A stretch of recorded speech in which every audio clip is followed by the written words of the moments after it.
I know it's been a long time coming. Listen, I'm free to just show you guys just how simple it is to make deep fried ribs.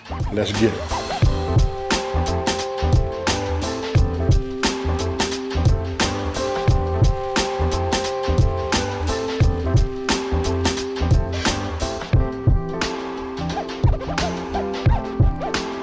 Okay, so look, I want you guys to come on in here and take a look. When I say I don't have a whole lot of ingredients, I really don't. You can see this is just this, then I'm gonna use my seasonings. I'm gonna give you guys some options. But if you come on in here and take a look, these are baby backs, right? This is the more meatier rib on, on the pork side, to give you that, right? And if you notice, I cut them here. Look, I went ahead and cut them. Why? So they'll fit inside my pan. Reason I did that, it's really for video purposes only, right? And another thing, look, these are gonna be a little bit thinner on the meat side, so these will be ready quicker than especially these right here with all of that good meat.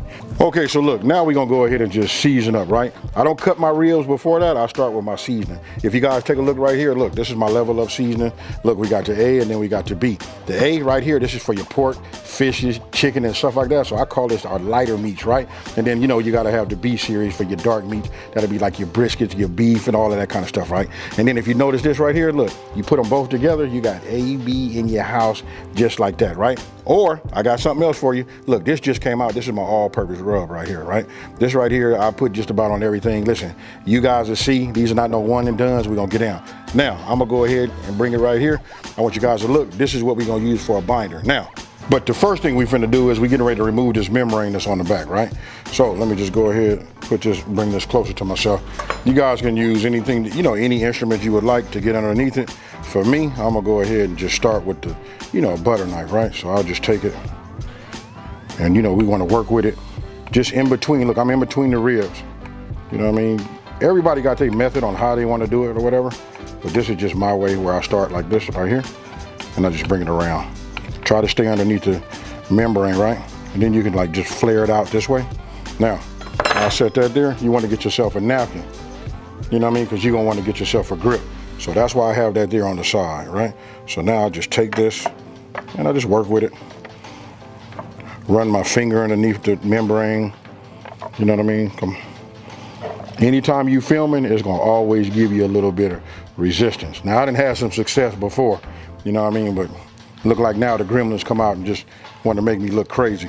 So look, now I got this here, this the membrane, right? So just go ahead, take your napkin. Let me pull it this way because it'll be easier, more control for myself to pull from left to right. So now we just pull it up like this and you'll see it start to come up. Now, a little bit of a tip is, sometimes I pull it all the way and then it'll tear, you know what I mean? But there's nothing wrong with you going back down to get you another bite on it, you know what I mean? And just pull it like that. You know what I mean? I could get another bite, which I think I am, because I don't want to go back and grab no more. Like this. And guess what, folks? It made it look like I know what I'm doing.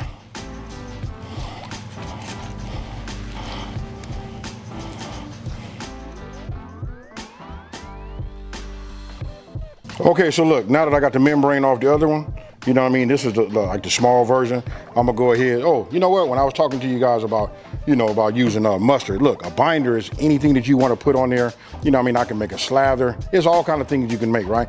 But you just put that on the ribs and look, that's so that your seasoning or your rub, whatever you want to call it, will adhere to your, your meat, right? This right here is extra virgin olive oil, but actually that's infused olive oil. You know what I mean? I keep the garlic inside of that. But today, I'm gonna go ahead and start with my, my mustard. And no, mustard doesn't, you can't taste it. For all you people that say you don't do mustard or nothing like that, trust me when I tell you, you do not, taste it. It is, again, just a binder. And again, I'm gonna be using my, my level up series. Look, this is my A rub, right? So you wanna go ahead and grab that. Notice I keep a hand clean, because you don't wanna put these back in your cabinet, looking crazy. With all that on there, look, causes all kind of ants, all that kind of stuff, right? So look, what I'm gonna do is I'm gonna go ahead and season the backside. We got our binder on, right? So now we just go ahead and just take it like this. You know what I mean? Ooh, look at that, y'all. That right there is what we call coverage. Now we done took that membrane off, right?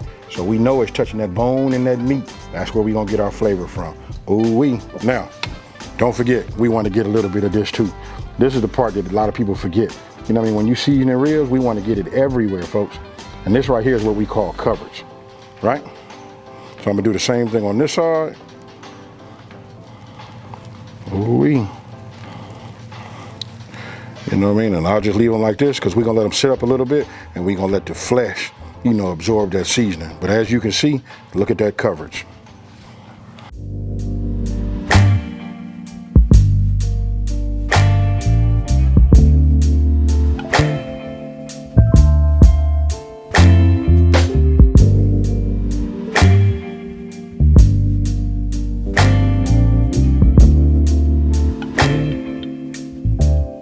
Okay, so look, I set my ribs, you know, aside so that they can, you know, soak up the, you know, the good rub, right? So I'm gonna go ahead. Oh, we got one in here like this. I'm gonna go ahead and just add a cup, you know, just a little bit more. You know what I mean? I would like to have that in flour, right? Now, I don't know if you guys ever make fried chicken and all of that, but whenever I have that, you got to do, listen, you season your meat and you season your flour. This is why you have great tasting, you know, meat. So we're gonna do the same thing with the ribs. We know the ribs gonna be fire. You saw the coverage, you can see the way it was soaking in, right? So now I'm gonna go ahead, let me go ahead and get the A-rub because we wanna just make sure that everything is consistent. And you know what I mean? So I'm gonna add some of this to this. And the one thing I'm gonna do is, I don't care what I'm doing, who rub it is or whatever, I always add a little bit of that black pepper. After I season my flour, I want you guys to come in here and take a look at this. You know what I mean? You know we started out with white flour, right? When you can see your seasoning in there, you can see the tint on this, that can tell you that that's really nice, right? I could feel like I can add a little bit more, you know, black pepper to it, which I will. But I'm gonna say this too. Once you got it the way it look good to you, I'm gonna tell you this, and everybody's thinking it's strange, you got to taste the flour. If it tastes good to your tongue, you got something fire right there. Okay, so look, you see this right here? We back in the game, right? I want you guys to take a look at that. You can see the color kind of like changes as it soaks in the meat, right? That's the sodium inside of the rub that like kind of like pulls it out, brings out a little bit of that moisture, makes everything nice, even more tackier, and then absorbs back in the flesh. Now, with all of that being said, I'm gonna turn these upside down like this, right? You guys wanna get yourself a sharp knife. Cause look, the reason I turn them up down is easier to see the rib, right? You can feel a rib. Let me just cut these in half right here, like this. You know what I mean? So we'll just go ahead and just do that. You see that right there? We get that cut. What I'm doing is, here's a rib bone and there's a rib bone, and obviously in between you got flesh. So I'm gonna cut these down. You guys cut them down however you would like to.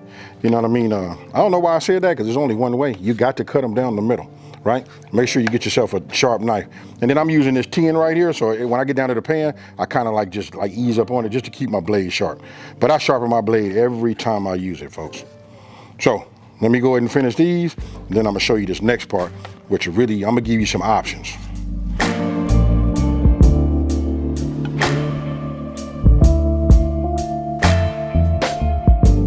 All right, so look, right now your brain should be sending some signals to your mouth just to say water, because you want to talk about anticipation. These are some good looking ribs, and we know that they season well.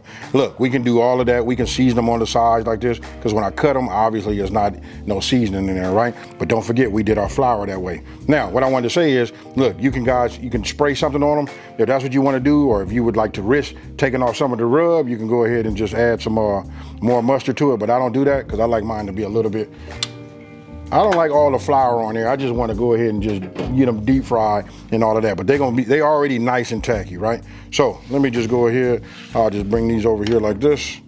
Bring this here, because we're gonna stage there. So look at this piece right here. These are the big meaty pieces. You tell me you don't want one of them, right? So I'll just take that. Let me do it this way. I'm gonna go ahead and take this hand and just put them in here. Now I'm gonna go ahead and just move these back and forth with this seasoned flour. And you notice I didn't have to spray nothing on them or nothing like that. Just want you guys to take a look at that. Ah, yeah. And then when I stage them, check this out. When I stage them in my basket, or if you stage them on a baking pan or something like that, maybe you got a cooling rack, that's what you do. You let that soak in too.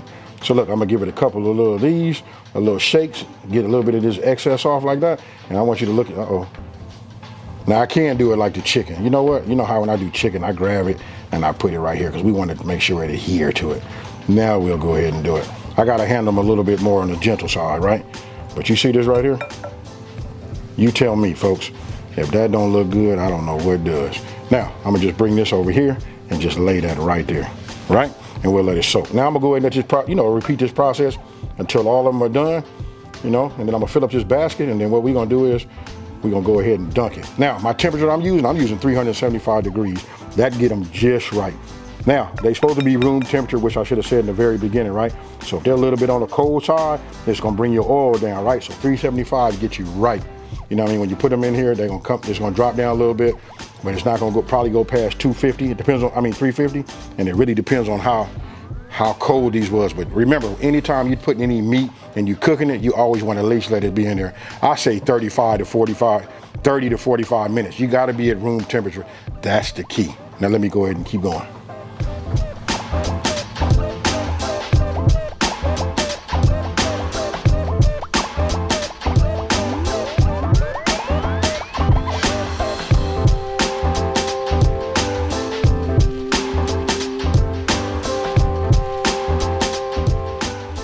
Okay, so look, it's been about 9 minutes. I set a timer for 5, then I wanted to check them, right?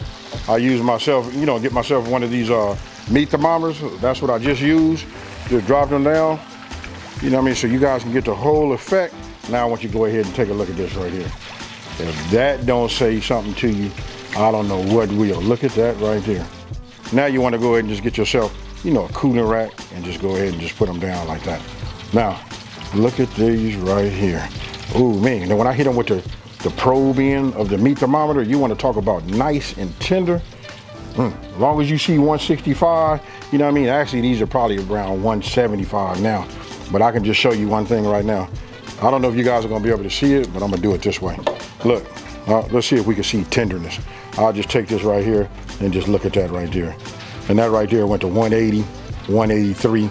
These right here are perfect. But I just want you guys to just see the tenderness. If you ain't never had deep fried ribs and they done right, and I know this season right here is fire. Why? Because it's mine. Now, I'll give you guys some options, when you guys look down in the description box below. And don't forget, everything that I use, including the ingredient list, is always in the description box below.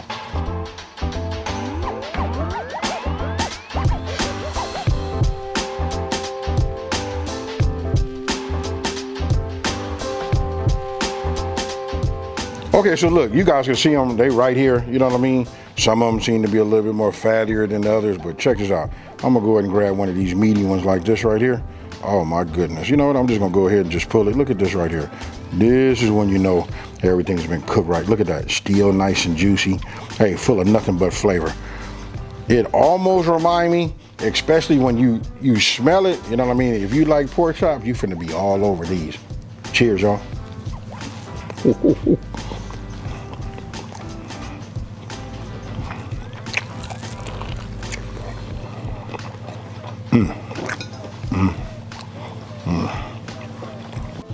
Hey, I don't know if y'all can tell, but this one is gone. Look at that. I done beat that up.